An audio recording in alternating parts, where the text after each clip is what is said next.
Olá a todos, eu sou o Daniel, sejam bem-vindos a mais um programa Sobriedade em Foco. Hoje com a presença da psicóloga Marcela Paiva, que atualmente desenvolve um trabalho na área de dependência química, que veio bater um papo aqui hoje com a gente, para podermos falar um pouco sobre o processo de prevenção ao uso de álcool e droga. Marcela, seja bem-vinda. Obrigada. E fala um pouquinho para a gente o que é esse processo de prevenção. A prevenção, ela vem para diminuir as chances de um problema aparecer. Se esse problema já aparece, ela busca diminuir as chances de que ele piore. Mas na realidade, quando a gente fala de dependência química, a gente sabe que é mais difícil, porque existe um progresso da doença, mas não existe o regresso. Então, temos 4 níveis de uso, 4 estágios. É o experimental, o social, o abusivo e a dependência química propriamente dita. A pessoa ela vai caminhando até chegar à dependência. Uma vez que ela atingiu esse momento, ela não vai regredir. Ela não pode deixar de ser dependente para fazer um uso abusivo ou um uso social. Não existe isso. Inclusive, existem muitas reservas nesse sentido. Já estou um tempão limpo, sem o uso da droga. Tudo bem tomar uma cervejinha, tudo bem fumar aqui só uma maconha. Então, eu escuto muito isso das pessoas que estão nesse processo de tratamento da dependência química, e isso não existe. Então, assim, o objetivo é realmente evitar que vá para o próximo nível de uso, mas, ao mesmo tempo, trabalhar para que isso realmente se extingue, porque não existe o regresso da doença. Ok. É interessante essa questão que você coloca, porque verdadeiramente algumas pessoas têm muitas reservas e acreditam que podem voltar num processo onde o uso de droga é controlável, onde as pessoas até certo ponto ainda conseguem manter as relações de trabalho, uma boa relação familiar. E, na verdade, isso não existe. Para você que está nos assistindo, queira que identificar que, infelizmente, não há possibilidade de nós voltarmos numa fase anterior à questão do uso de álcool e droga. A partir do momento que a dependência se instala, dificilmente a pessoa vai regredir e começar a usar novamente de uma maneira moderada. Isso não existe. Por isso que a gente trabalha com um programa que envolve a abstinência total de todas as drogas. Agora, na questão da prevenção, quais são os modelos de prevenção utilizados nesse momento? Hoje a terminologia utilizada é dividida em 3 tipos de prevenção. A universal, que ela visa atingir a toda a população. Então, não vai selecionar esse público. Todo mundo vai ser atingido com essa prevenção. Ela tem o objetivo de promover os fatores de proteção. Já o segundo tipo de prevenção já é a seletiva. Então, já é um grupo seleto. Já identifica alguns fatores de risco naquele grupo. Então, já vai atuar prevenindo para que não se instale ali o uso. Tem também a progressão desse uso. E depois tem a indicada. A prevenção indicada, ela já deve ser realizada por uma pessoa qualificada para isso, porque ela busca identificar quais são os fatores de risco daquela pessoa. Então, esse é um pouco do trabalho que o psicólogo faz na comunidade terapêutica. Atualmente eu trabalho em uma comunidade terapêutica, então, a cada pessoa que eu atendo, eu busco identificar quais são os fatores de risco para aquela pessoa. E, ao mesmo tempo, identificar quais são os fatores de proteção. Risco é o quê? É tudo que diminui a chance daquela pessoa usar a droga, que é o que estamos tratando hoje. E tudo que vai proteger é o que vai diminuir a chance dela usar. Então, o que aumenta a chance? Os fatores de risco, tem os fatores pessoais, então tem a genética, tem a personalidade da pessoa, a baixa autoestima, e tem os fatores familiares, então muita discussão na família, muito conflito, tem a questão social, aquelas pessoas que têm dificuldade no trabalho, na escola, têm dificuldade de relacionamento com as pessoas. Então, esses são alguns dos exemplos dos fatores que vão colocar em risco essa pessoa, não só para o uso de droga, mas também para outras coisas. A gente identifica os fatores de risco aparecendo também por uma gravidez na adolescência, que vai já para a marginalidade, para a parte do roubo. Então, tudo isso, quando você trabalha a prevenção, você não evita apenas que a pessoa vá usar a droga, porque você promove nela valores éticos que vai ajudá-la em todos as outras etapas. Então, esses 3 são os tipos de prevenção. É muito importante que todas sejam realizadas, porque nós temos hoje pessoas em diferentes estágios de uso. Quem dera ninguém ainda usasse para a gente poder trabalhar apenas a prevenção universal. Mas não é o que acontece. Então, precisa ver qual é a realidade de cada caso. Ok, muito bem. E é difícil praticar a prevenção dentro da sociedade atual? Como que isso se dá? É difícil porque culturalmente nós temos hoje a busca do alívio rápido, prazer imediato. Então existe a pílula da felicidade. O uso da droga, e quando eu digo droga aqui, eu me estendo a também o uso de medicamentos. Então esse uso do medicamento ou da droga que vai trazer aquele alívio imediato. É mais fácil, do que fazer uma psicoterapia, do que buscar ajuda num grupo de apoio, é mais rápido. Então, hoje em dia é difícil trabalhar a prevenção, porque culturalmente nós vivemos essa experiência.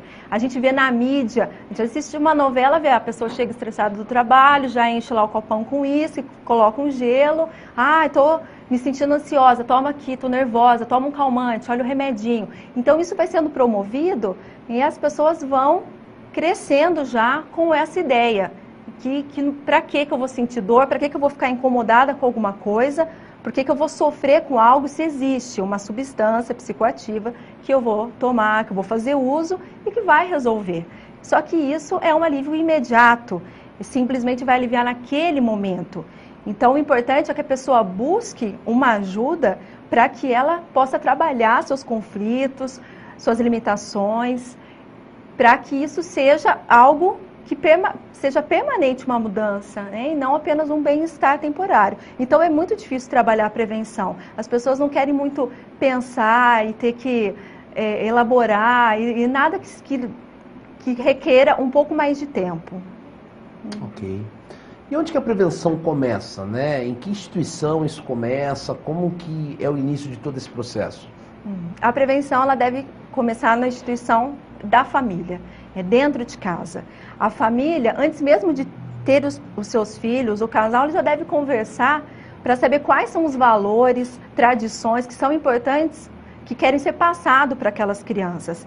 Então, assim, o que é legal, o que a gente tem que seja positivo? É sentar junto na hora de uma refeição, é um passeio de domingo, sem ficar também todo mundo ali em casa, cada um fazendo sua própria atividade. Então, quais são as crenças daquela família que elas querem levar para o filho? Os valores, a moral, a ética, o que quer ser passado? E o que não? O que deve ser evitado? Para que já se trabalhe antes mesmo da criança vir ao lar. Vamos trabalhar isso, as brigas, o tom de voz na hora de conversar, tudo isso vamos deixar melhor para que quando a criança chegue, esse é o ideal. As pessoas às vezes ficam um pouco desanimadas quando eu falo, poxa, eu já tenho meu filho, já está com 10 anos, já está com 20 anos, já está com 30 anos. Não, mas a mudança pode vir a qualquer momento. Essa mudança, claro que pode ser que fique mais difícil, não é o ideal, mas ela pode acontecer. Porque o que acontece hoje, que também é cultural, é a questão que nós estamos buscando muito ter as coisas, esquecendo de ser. Então, a gente vê pais muito preocupados em oferecer aos filhos o que muitas vezes eles não tiveram quando eram mais jovens. E se esquece que, na realidade, a falta maior que eles têm é da parte afetiva, é do carinho, é do diálogo aberto com a família, com os pais. E se limitam, eu não pude ter aquele brinquedo que eu queria, ou aquele tênis legal.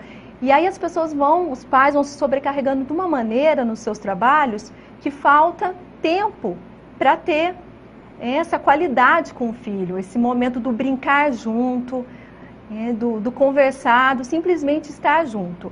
Então, o que acontece é uma busca para oferecer muito o material. Os pais, às vezes, se sobrecarregam de uma maneira que eles acabam esquecendo que eles são gente também. E nesse momento que eles esquecem que eles são gente, é a porta para se instalar ali a codependência. Que é o quê? É o tempo todo você está fazendo pelo outro. Você se antecipa, você não dá espaço para o outro realizar nada. É um excesso de cuidado, é uma super proteção. Acaba sendo até assim, eu não tenho muito tempo, ou eu não tenho muita facilidade para um abraço, para uma conversa, então ele está triste, eu vou dar isso que ele quer, eu vou oferecer isso que ele vai ficar feliz. E vai para esse lado do materialismo. Isso vai sendo reforçado. A gente vê a cada geração, isso já vem, não é só dessa última geração, desde a Revolução Industrial, essa necessidade da matéria. Então, isso acaba se deixando de lado essa qualidade. E aí os pais acabam não olhando para si mesmo, porque olha tanto para o outro, olha tanto para o filho ou para o ente querido, a esposa que olha para o marido que tem o problema, enfim, qualquer pessoa ali do núcleo familiar, ele tem tanto cuidado com o outro que esquece de cuidar de si e vai se deixando de lado, vai se colocando em segundo, terceiro, quinto plano, e o outro é que vira a prioridade. Muitas vezes a família não sabe muito nem como lidar esses familiares codependentes, quando esse familiar já não precisa mais desses cuidados, quando ele já atinge uma independência, uma maturidade emocional ou financeira, a família fica perdida. Então, a gente vê que realmente tem um sofrimento, claro, é genuíno, é autêntico, a família sofre com o familiar que faz o uso das drogas, com o dependente químico, mas na realidade ela acaba sendo conhecido aquilo para ela, e ela tem dificuldade de viver depois a nova realidade, que é já o dependente conseguindo retomar a própria vida. Então, o que é importante é os pais estarem muito atentos quais são os seus limites, até onde eu posso ir, quais são os recursos que eu tenho disponíveis nesse momento, recursos emocionais, financeiros, sociais, o que eu posso oferecer para o outro, que eu não vou estar passando por cima do que eu acredito, do que eu posso fazer, o que eu tenho de fato a oferecer nesse momento. É isso que é importante a família buscar identificar, e lembrar que as pessoas são diferentes umas das outras. O que para mim é muito, para você pode não ser. Até onde eu posso ir, você pode ir muito além. Então é realmente uma identificação individual. E porque o que acontece? Muitas vezes a família ela se sente culpada. Por mais que ela faça, muitas vezes também muito focada para essa questão da matéria, depois acontece alguma coisa, poxa, onde eu errei? Mas por que você errou? E a liberdade de escolha do outro, o livre-arbítrio, a responsabilidade pelas suas ações, assumir as consequências dos atos. Então, a gente vê aquela família sofrida, culpada, achando onde eu errei. Ah, deveria ter feito mais, deveria ter feito menos, e aquela culpa vai aprisionando. Dizer-se responsável por algo é totalmente válido, porque quando você assume a responsabilidade, você quer reparar aquilo. Você, poxa, eu tenho responsabilidade nisso. O que eu posso fazer para melhorar? Agora a culpa não, ela aprisiona, ela vai deixando pequenininha, a autoestima vai ficando diminuída e você não tem ação, não consegue sair daquele esquema, aquele círculo que foi criado. Então é muito importante que a família esteja bem, porque o comportamento das pessoas, eles são o tempo todo influenciados. Nós somos influenciados e influenciamos o outro o tempo todo. Então, quando se vê um dependente químico na família, a gente observa uma família totalmente desestruturada, disfuncional, porque aquilo mexe, claro, com todos que estão ali junto. Então, a partir do momento que há uma mudança no comportamento, porque a gente não pode achar que o outro vai mudar, porque a gente quer que ele mude. Chega e fala, olha, você não deve fazer isso, você deveria ser assim. Infelizmente, claro que aconselhar, orientar, é válido, precisa acontecer, mas a mudança do outro vai acontecer principalmente a partir da nossa mudança. Quando a gente muda o nosso comportamento, o outro muda também. Então, ao invés de ficar lá gritando em casa, aquelas brigas que não chegam a lugar nenhum, que só pioram o problema, é buscar realmente ter essa conversa, ter mais uma escuta do que o outro realmente está passando, porque o dependente químico, muitas vezes, ele não tem forças nem para pedir ajuda. E aí, aquele conflito familiar só causa nele ainda mais insegurança e ele se refugia ainda mais naquele uso. Então, ao invés de ajudar, atrapalha. Então, precisa cada um realmente estar atento, se melhorando, porque a melhora do outro vai ser uma consequência disso. Ok. Muito bem. Fora a família, né, em que outras instituições existiria a possibilidade de se aplicar o processo de prevenção, então? Tudo começa na família, mas vai chegar uma idade, as crianças vão começar a ir para a escola, e é muito importante que a escola também tenha condições de dar continuidade a essa prevenção. Na escola, principalmente promovendo os fatores de proteção, realmente trazendo uma qualidade, passando os valores para aquelas crianças. Não precisa ficar lá falando das drogas para uma criança, porque muitas vezes vai até aguçar a curiosidade dela, mas é justamente formar uma base sólida para que aquela criança depois consiga falar não. Porque hoje em dia é muito comum, vai-se para a escola, chega a ser uma determinada idade, que você não quer, não ouve mais os pais, você vai ouvir os colegas. O que eu preciso fazer para ser aceito, para ser diferente, para chamar atenção? Então, até os 10 anos, o filho ouve bem os pais. A partir de 11 anos, é uma estimativa, ele quer fazer parte daquele grupo, ser aceito naquele grupo. Então, se não tiver aquela base sólida para falar o não naquele momento, e ainda mais que isso, falar o não e ainda promover a consciência do outro, que também é um ideal, precisa ter essa base na escola. A escola vai oferecer esses recursos. Então, os professores eles precisam ser capacitados para isso.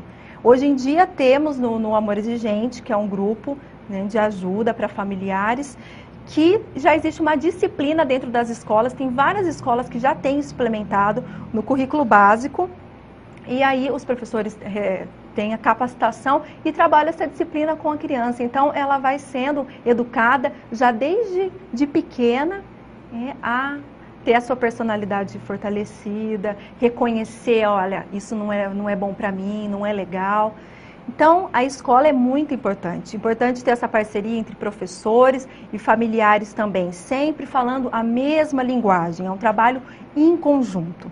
Aí nós vamos para as instituições religiosas e movimentos afins, que também tem muita gente que busca a orientação onde na igreja que frequenta, com o padre, com o pastor, com o líder daquela instituição. Então é importante que essa pessoa também tenha um conhecimento, né, dessa problemática, conheça formas de atuar junto com aquela pessoa, ou que está buscando ajuda para si, no sentido de ela estar fazendo uso, ou para um amigo, alguém querido que esteja usando. Então nós vamos também partir aí para a comunidade. É importante que a comunidade toda se envolva. A comunidade mesmo pode partir dela, de realizar encontros, formar grupos de discussão, procurar o que não está legal, o que pode ser melhorado, ter alguém ali que fale por eles, que pode levar isso para um vereador, para dar uma atenção especial, chamar atenção para a realidade daquele bairro, daquele local.